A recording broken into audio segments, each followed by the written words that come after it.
There's something unsettling happening in places humans have never lived.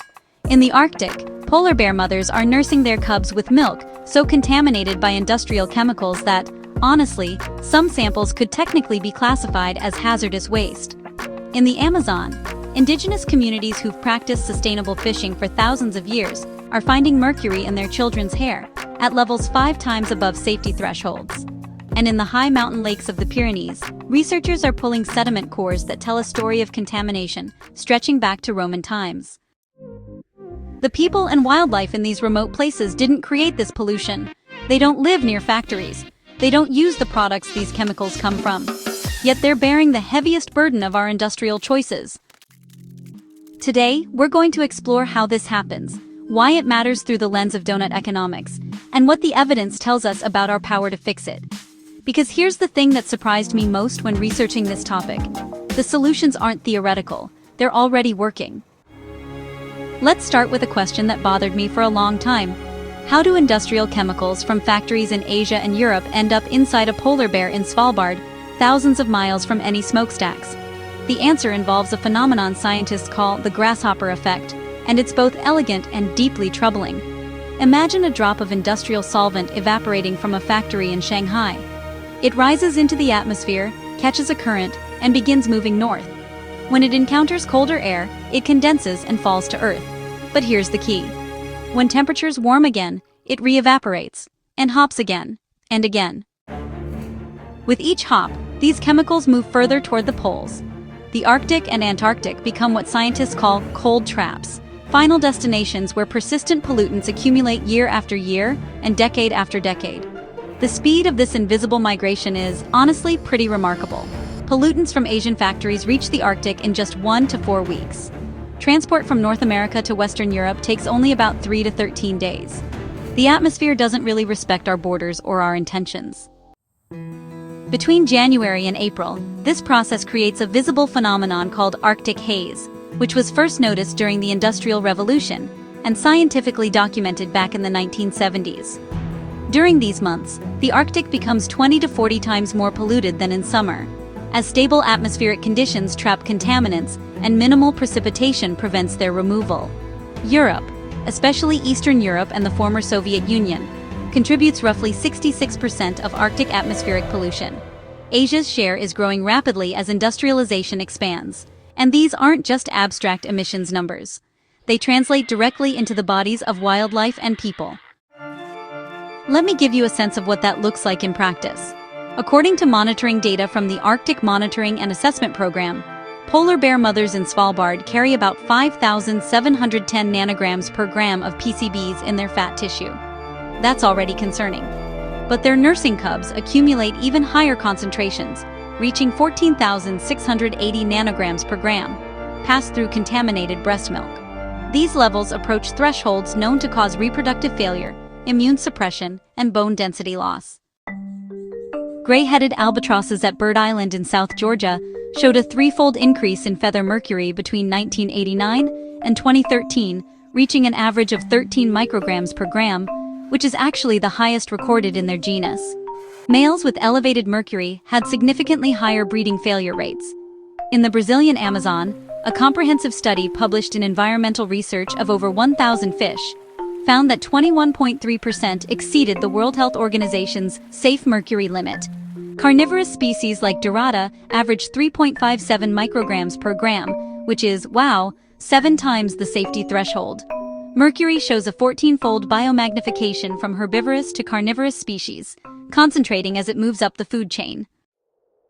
The same pattern appears in high-altitude alpine lakes.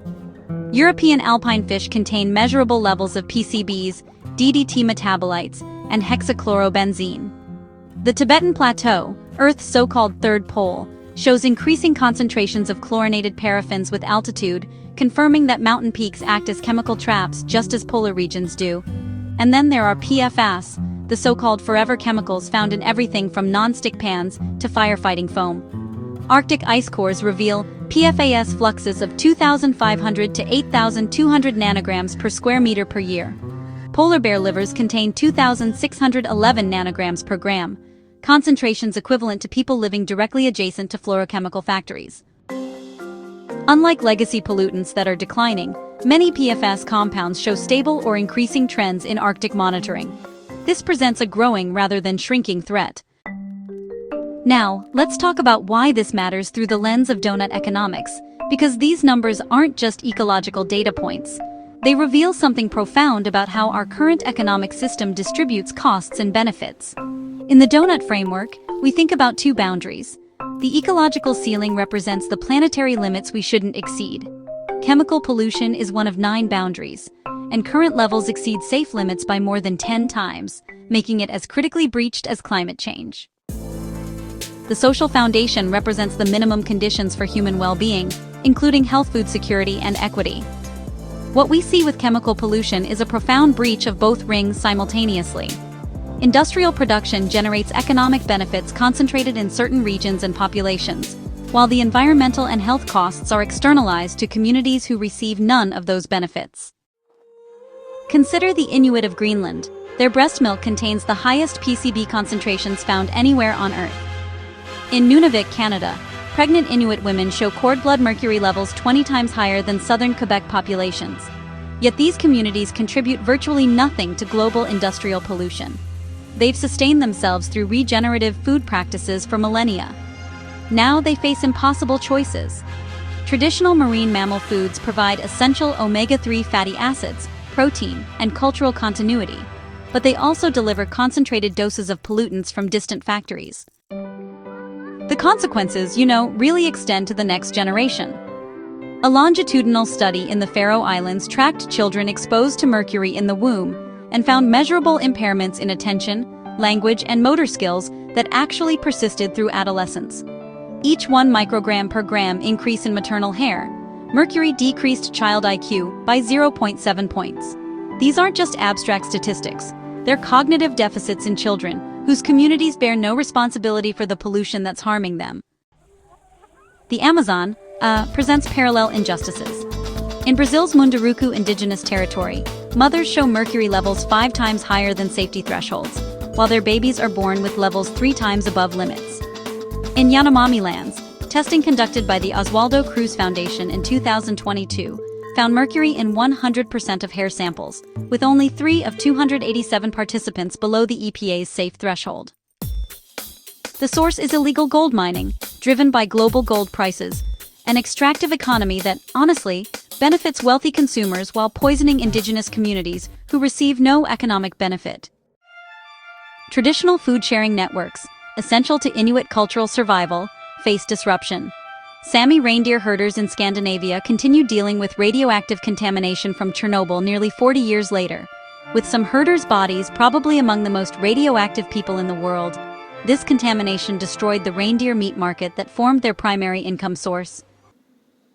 What economists call externalities, the doughnut framework reveals as social foundation shortfalls.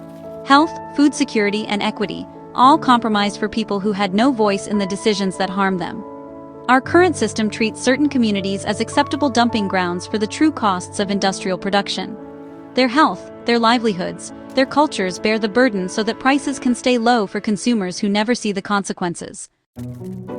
Here's where I want to shift our perspective, because if this were just a story of harm and injustice, it would be important, but perhaps paralyzing.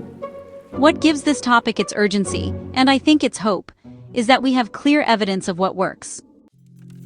25 years of Arctic monitoring stations have documented what happens when we act, and honestly, the results are measurable.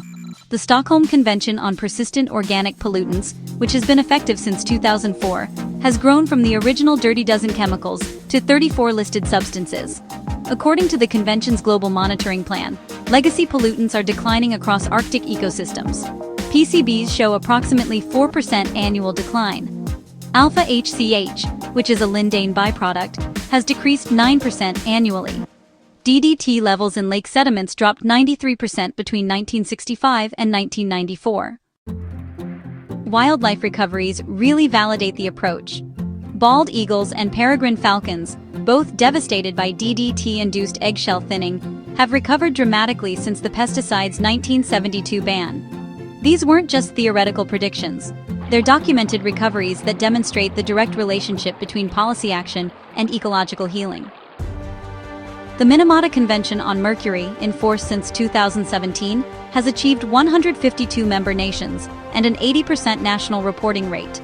Recent decisions have strengthened the framework. A complete ban on mercury in cosmetics from 2025 established phase-out dates for mercury-containing products and a 15 mg per kilogram threshold for mercury waste classification. An Indigenous Peoples platform ensures that affected communities have a voice in implementation. And here's a success story that deserves more attention. In Brazil's Tapajós River Basin, the planetGOLD program has been working with artisanal gold miners to adopt mercury-free extraction techniques. The results are striking. Adoption of retort technology reduced mercury releases from 1.7 kilograms to just 0.19 kilograms per extraction cycle, which is, wow, an 89% reduction. The program has prevented over 31 tons of mercury emissions while supporting 17,200 miners, demonstrating that, environmental protection and livelihood support can really work together. In the Great Lakes, according to the EPA's assessment, $1.23 billion in federal cleanup funding since 2004 has removed 4.3 million cubic yards of contaminated sediment containing thousands of pounds of PCBs. The Ashtabula River area of concern was delisted in 2021 after removing 620,000 cubic yards of contaminated sediment. These interventions prove that even severe contamination can be remediated, and economic studies show benefits exceed costs. We're not talking about utopian aspirations. We're talking about documented results from the Amazon to the Arctic to the Great Lakes. New monitoring technologies are expanding our ability to track what was once invisible. Passive air samplers now operate in remote locations, sampling 1 to 13 cubic meters per day. Satellite systems provide near real-time coverage at sub-kilometer resolution.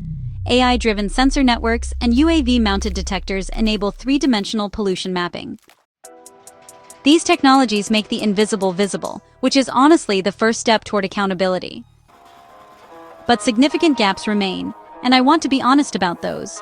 Artisanal small-scale gold mining contributes 37 to 38% of global mercury emissions, about 838 tons annually, and only 18 of 46 eligible countries have submitted national action plans under the Minamata Convention.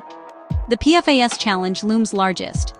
Over 15,000 synthetic forever chemical compounds exist, but only 3 have been listed under the Stockholm Convention. Industry shifts from banned long-chain PFAS to unregulated short-chain alternatives represent what scientists call regrettable substitution, a pattern the current framework struggles to address. So where does this leave us? I think it leaves us at a choice point. The evidence is clear that our economic system has been externalizing chemical pollution costs to remote ecosystems and indigenous communities who had no say in the matter and received no benefit. That's the problem, stated plainly.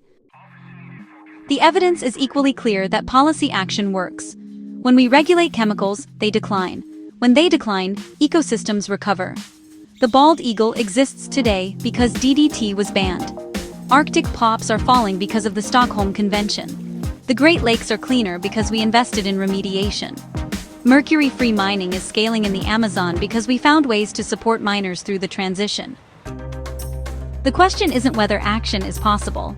It's whether we'll take it at scale, and whether affected communities will have meaningful voice in shaping that action. There are, some really specific priorities that the research points toward. First, we need comprehensive PFAS regulation that addresses entire chemical classes, rather than just looking at individual compounds, one at a time. Then, it's important to have microplastics frameworks that are actually integrated with the Plastic Pollution Treaty that's currently under negotiation.